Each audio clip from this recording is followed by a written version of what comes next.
Napakasayang pagtatagpo ng mag-iina, ang mama ni Melanie at ni Reyna, kasama ang kanyang stepfather at kasama ang kanyang bunsong kapatid, talaga namang level up ang kanilang pagsasama at bonding.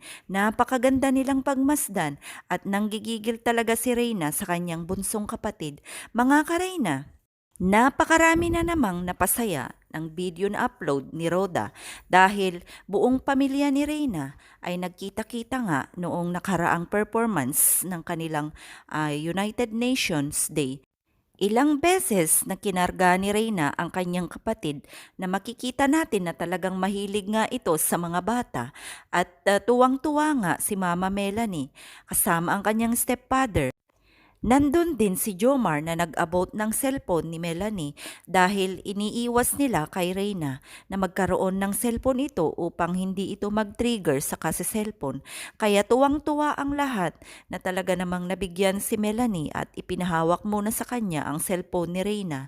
Mga ka-Reyna, walang sukat paglagyan ang tuwa ng kanyang ina dahil sa kalagayan ngayon ni Reyna, ayon pa sa kanya ay okay na nga at ang dami ng pinagbago ni Reyna. Pati ang kanyang stepfather ay tuwang-tuwa at nakita kung paano nga nag-improve si Reyna sa pamamagitan ng pangangalaga ng Kalingap at syempre ni Roda.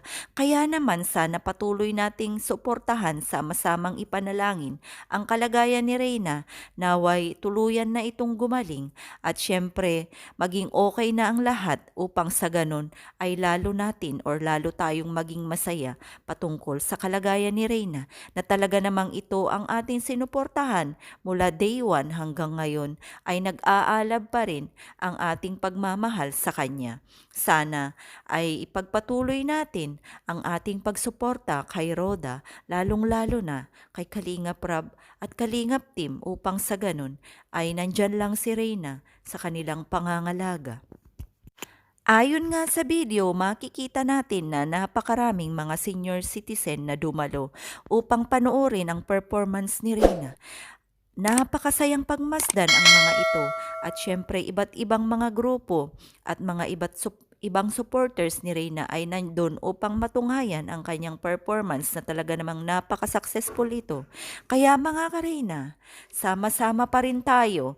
Maraming salamat sa lahat mga individuals, mga senior citizens, mga OFWs na katulad ko, at mga iba't ibang supporters ni Reyna. Mabuhay po tayong lahat, sama-sama pa rin nating suportahan si Reyna saan man ito dalhin ng tadhana, lalong-lalo na sa kanyang pag-aaral. Sana ay mapagtagumpayan niya lahat ng trial sa kanyang buhay.